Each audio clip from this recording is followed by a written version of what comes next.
We asked Jon about the custom truck scene in Australia and where the inspiration for his custom trucks came from.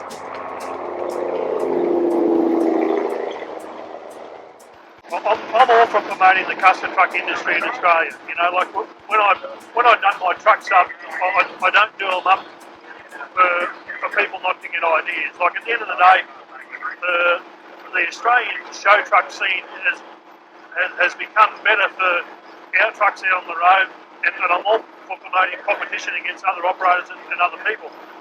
But it gets to me a little bit when people copy you word for word, or you know they copy your paint schemes, or you know there's certain things that I see around that I like the ideas of that I put on my trucks.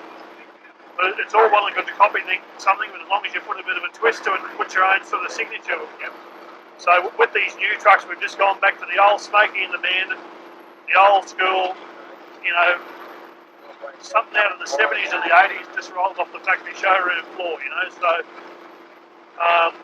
what I found hard for myself is it's easy to do one or two cool trucks, but it's hard to have a fleet of 10 of them.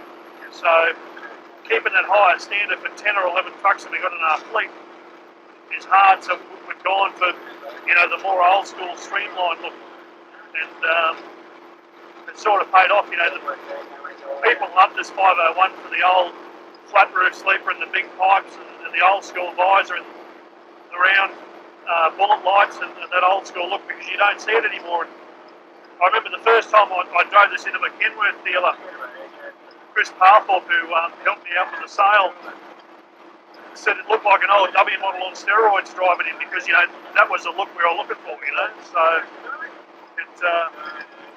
it pays off when you hear comments like that, which is pretty cool, you know. And same with that K108. Gary drives that and he gets pulled up by drivers and operators, and they want to know whether it's an old 84 model done up or it's a brand new truck that someone's tinkered with. So, you know, we're achieving what we set out to do, which is great.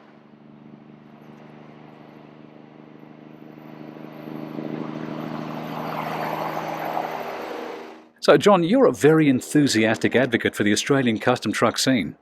Yeah, definitely. I think I'd love to in the next probably year to 2 years is do something up really cool. You know, whether it be an old Superliner, an old W model, or even something like this 501, and ship it off to the Kentucky Truck Show in the States and show them how we do it over here in Australia, because I get a lot of comments not only from Australia but also all around the world about how we operate our trucks, and how people can't believe, you know, the quality of truck we operate.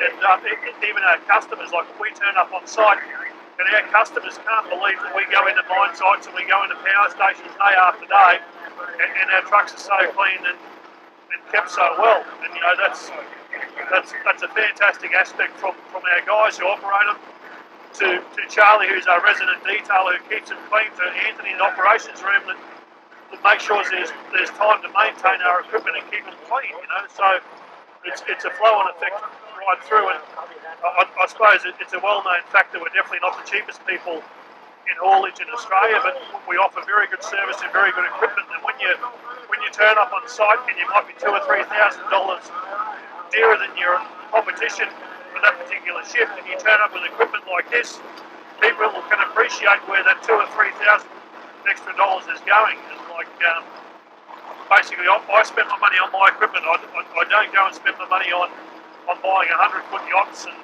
driving around in fancy Ferraris. I'm a believer in, you know, you spend your equipment on your people, your personnel, and your equipment, and you'll never go wrong. So that's the way we operate. Jon had promised to show us how he sets up these platforms for hauling these heavy loads when he next stopped. And sure enough, not too far up the road, there was a large parking bay.